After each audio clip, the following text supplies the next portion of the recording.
তো তো video title দেখে সবাই বুঝতে পারছো আজকে আমরা কি নিয়ে আলোচনা করব। তো আমরা শুরু করার আগে একটা ত্রিভুজ নিয়ে আলোচনা করি, সেটা হচ্ছে সমকোণী ত্রিভুজ। সমকোণী ত্রিভুজ আমরা সবাই চিনি, তাই না? যে না চিনতে সমস্যা নেই। আর সমকোণী ত্রিভুজ কাকে বলে? যে ত্রিভুজের হচ্ছে একটা কোণ 90 ডিগ্রি, তাকে বলা হয় সমকোণী ত্রিভুজ। তাহলে এই যে এই ত্রিভুজের এই কোণটা 90 ডিগ্রি, তাই এটাকে বলা হয় সমকোণী ত্রিভুজ। কেন? কারণ হচ্ছে এটা লম্বের সাথে যে বাহুটা সোজাসুজি উপরের দিকে চলে যায়, সেখানে মোটামুটি 90 ডিগ্রি কোণ তৈরি হয়, তাই এটাকে বলা হয় সমকোণী ত্রিভুজ। তো আমাদের যেহেতু আজকে 16.1 অর্থাৎ পরিমিতি নিয়ে আলোচনা করব, সেখানে সূত্রগুলো শিখব। তা প্রথম সূত্রটাই হচ্ছে সমকোণী ত্রিভুজ নিয়ে। মূলত হচ্ছে এই অধ্যায়ে যত রকমের ত্রিভুজ আছে সব রকমের ত্রিভুজের ক্ষেত্রফল বের করা শিখতে হয়। শুরু করি, সূত্রগুলো কি হয়। প্রথম বলছি কি, যে ত্রিভুজটা নিয়ে আলোচনা করা হবে সেটা হচ্ছে সমকোণী ত্রিভুজ। তো সমকোণী ত্রিভুজের ক্ষেত্রফল বের করতে বলে। কিসের ক্ষেত্রফল? 1 নম্বর সূত্রটা হচ্ছে সমকোণী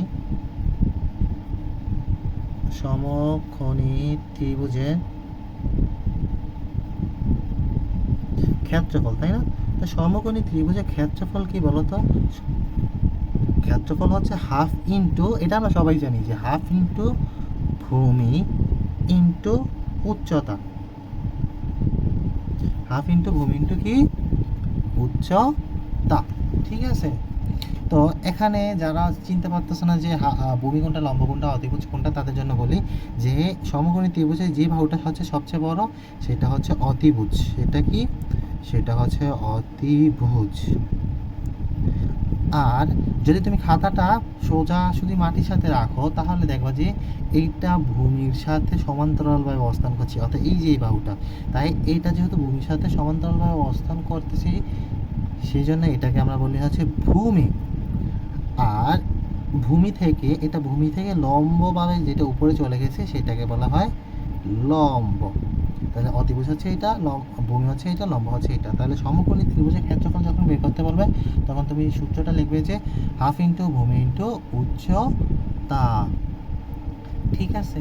তা এখন আসো যে যদি ত্রিভুজের দুইটা বাহু দেওয়া থাকে আর হচ্ছে একটা কোণ দেওয়া থাকে, ত্রিভুজের দুইটা বাহু আর একটা কোণ দেওয়া থাকে, পারি যে ত্রিভুজের দুইটি বাহু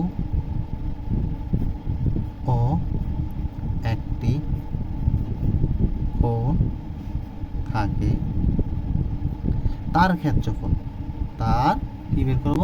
তার ক্ষেত্রফল বের করব। তার ক্ষেত্রফল বের করার সূত্র কি হবে জানো নি? তার ক্ষেত্রফল বের করার সূত্র হবে হাফ ইন্টু, যদি আমি একটা বাহুকে এ ধরি, ধরো যে একটি বাহু হলো তোমার এ, এবং অপর একটি বাহু যদি হয় তোমার বি, অপর একটি বাহু যদি হয় বি, তাহলে তার ক্ষেত্রফলটা হবে half into A B sine theta. কখন এই সূত্র আমরা অ্যাপ্লাই করব? যখন দুইটি বাহু দেওয়া থাকবে। কি দেওয়া থাকবে? দুইটি বাহু একটি কোণ থাকে, তখন আমরা এই সূত্রটা ব্যবহার করব, half into A B sine theta. এখন আমরা চিত্রের সাহায্যে একটু বোঝার চেষ্টা করি। যে দেখো, এই ত্রিভুজের দুইটা বাহু মান দেওয়া আছে। এই ধরো যে এই বাহুটার মান এ আর এই বাহুটার মান হচ্ছে বি, আর এর একটা কোণ দেওয়া আছে হচ্ছে 30 ডিগ্রি। এর মান কত দেওয়া আছে? 30 ডিগ্রি। তাহলে এই ত্রিভুজের ক্ষেত্রফলটা কি হবে বলো তো? আচ্ছা, আমি যদি একটু স্পেসিফিকভাবে বলি যে এ ইকুয়াল হচ্ছে তোমার 5 মিটার আর বি ইকুয়াল হচ্ছে তোমার 6 মিটার, আর এর মধ্যবর্তী কোণ দেওয়া আছে 30 ডিগ্রি, তাহলে তার ক্ষেত্রফল বের করার সূত্রটা কি হবে? সূত্র অনুযায়ী আমরা জানি যে হাফ ইন্টু এ মানে হচ্ছে 5, বি মানে হচ্ছে 6 ইন্টু সাইন থিটা মানে কত? থিটা মানে হচ্ছে 30 ডিগ্রি। তাহলে সাইন আমি কত লিখবো? 30 ডিগ্রি। তাহলে তুমি যদি এই মানটা ক্যালকুলেটরে বসাও, তাহলে কি হবে? দুইটা বাহু একটা কোণ দেওয়া ত্রিভুজের ক্ষেত্রফলটা বের হয়ে যাবে। ঠিক আছে। তাহলে এতটুকু হচ্ছে আমি তোমাকে বোঝানোর জন্য বলছি, এতটুকু তুমি খেয়াল না রাখলেও হবে। আসো 3 নম্বর সূত্রে। 3 নম্বর সূত্রটা হচ্ছে যে ত্রিভুজের 3টা বাহু যদি দেওয়া থাকে, অর্থাৎ যে ত্রিভুজ, মনে করো এই একটা ত্রিভুজের তিনটা বাহুর মান দেওয়া আছে। তাহলে ধরো এই ত্রিভুজের এই বাহুর মান 5, এই বাহুর মান 6, এই বাহুর মান 7 দেওয়া আছে। তাহলে সেই ত্রিভুজের ক্ষেত্রফলটা আমরা কিভাবে বের করব? তাই আমরা লিখব যে যে ত্রিভুজের তিনটি বাহু দেওয়া থাকে, তিনটি বাহু দেওয়া থাকে তার ক্ষেত্রফল বের করার সূত্রটা কি হবে? হবে যে root over of S into S minus A S minus B S minus C. এখন প্রশ্ন হচ্ছে এস কি, এ কি, বি কি, সি কি, তাই না? আচ্ছা, কোনো কনফিউশন হওয়ার দরকার নেই। শোনো, এখানে যদি আমি এই বাহুর দৈর্ঘ্য হচ্ছে তোমার 5, এটাকে যদি আমি ধরি যে এই বাহুটা হচ্ছে এ, এই গেল হচ্ছে 5 মিটার, তাহলে আমি এই বাহুর দৈর্ঘ্য 6, এই বাহুটাকে আমি ধরে নিলাম হচ্ছে 6 হচ্ছে বি বাহু, আর এই 7 ধরে নিলাম হচ্ছে সি। তাহলে এ হচ্ছে এই বাহুর মান, বি হচ্ছে এই বাহুর মান, সি হচ্ছে এই বাহুর মান। তাহলে আমি এই হিসাবে এখানে 5 বসাবো, বি হিসাবে 6 বসাবো, সি হিসাবে 7 বসাবো। এখন কথা হচ্ছে এসটা কি? এসটা হচ্ছে তোমার অর্ধ পরিসীমা। তো অর্ধ পরিসীমার আগে তোমরা কি জানো যে পরিসীমা কি? পরিসীমা হচ্ছে যে ধরো তোমার একটা বাড়ি 4 কোণাকার, হ্যাঁ, এটা হচ্ছে তোমার বাড়ি। এই বাড়ি দেয়াল কয়টা? চতুর্ভুজের মতো। দেয়াল হচ্ছে 4টা, তাই এটা দেখা হচ্ছে চতুর্ভুজের মতো। তাহলে এই বাহু, মনে করো এই দেয়ালটার দৈর্ঘ্য হচ্ছে 2 মিটার, এই দেয়ালটা 1 মিটার, এই দেয়ালটা হচ্ছে 3 মিটার, এই দেয়ালটা হচ্ছে 4 মিটার।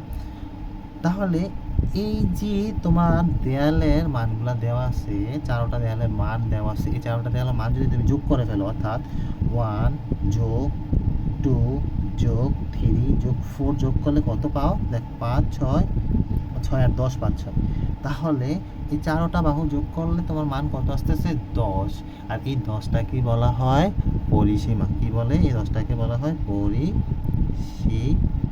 এখন ধরো, তো তোমার বাড়িটা হচ্ছে ত্রিকোণাকার, অর্থাৎ ত্রিভুজের মতো। তাহলে এই বাড়ির সীমানা কয়টা, মানে দেয়াল কয়টা? 1 2 3। তাহলে এটা যদি 2 হয়, এটা যদি 2 হয়, এটাও যদি 2 মিটার হয়, তাহলে আমি এই সীমানা দৈর্ঘ্যগুলা যোগ করে দিলেই হচ্ছে পরিসীমা পেয়ে যাই। অর্থাৎ যে কোনো কিছুর যে বর্ডারটা থাকে, ওই বর্ডারের দৈর্ঘ্যগুলা যোগ করে দিলেই আমি পরিসীমা পেয়ে যাই। তো এখানে এস মানে হচ্ছে অর্ধ পরিসীমা। অর্ধ পরিসীমা হচ্ছে যে টোটাল পরিসীমাটা পাবা, তাকে 2 দ্বারা ভাগ করলে যেটা পাওয়া যায় সেটাকে বলা হয় অর্ধ পরিসীমা। তাহলে আমি লিখতে পারি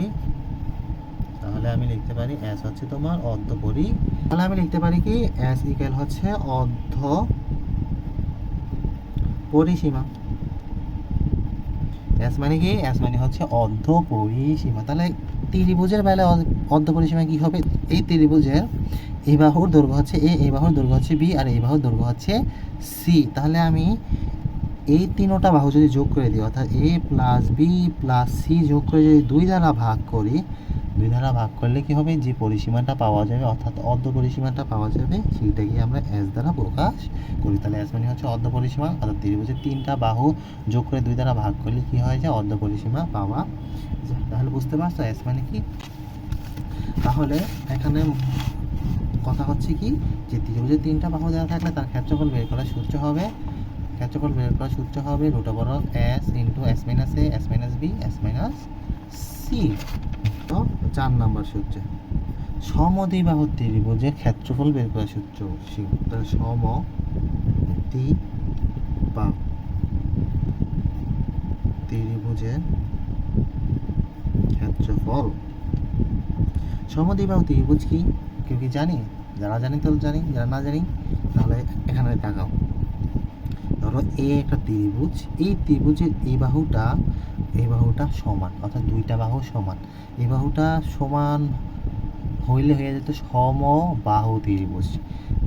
আর যে ত্রিভুজের 2টা বাহু সমান হয় তাকে বলা হয় সমদ্বিবাহু ত্রিভুজ। দেখো, যদি আমি এই ত্রিভুজের বাহুর মান যদি 2 হয়, এই ত্রিভুজের বাহুর মান 2 হয়, তখন আর এই ভূমির মান যদি 3 হয়, তাহলে এখানে দেখো 2টা বাহু সেম, এটার মানও 2, এটার মানও 2, তাই এটাকে বলা হয় যে সমদ্বিবাহু ত্রিভুজ। আর এই সমদ্বিবাহু ত্রিভুজের ক্ষেত্রফল বের করার সূত্র কি বলো তো? সূত্র হচ্ছে তোমার b/4 √4a² minus B square. এখানে কথা হচ্ছে যে কেউ কেউ এ কোথায় লিখবে, যে এ এর মানকে আমি সমদ্বিবাহু লিখবো না এ এর মান ভূমির মানটা লিখবো, কোনটা লিখবো এটা নিয়ে কনফিউশন, এটা নিয়ে কোনো কনফিউশন হওয়ার দরকার নাই। তাহলে একটু খেয়াল করো, এ এখানে যে মানটা লিখবো এ হবে সবসময় যে সমদ্বিবাহুর যে মানটা সেই মানটা হচ্ছে এর জায়গায় লিখবো, আর বি হিসাবে আমি কার লিখবো, বি হিসাবে লিখবো হচ্ছে ভূমির মানটা। তাহলে আমি এখানে তোমাকে নোট করে দিই যে ভূমি হিসাবে কি লিখবো, ভূমির মানটা, আর হচ্ছে এই হিসাবে কে লিখবো, এই হিসাবে কোনটা লিখবো, এই হিসাবে লিখবো হচ্ছে সমদ্বিবাহুর মান। বুঝছো? এবার আসো শেষ সূত্র, সমবাহু ত্রিভুজের ক্ষেত্রফল বের করা শিখবো। সমবাহু ত্রিভুজের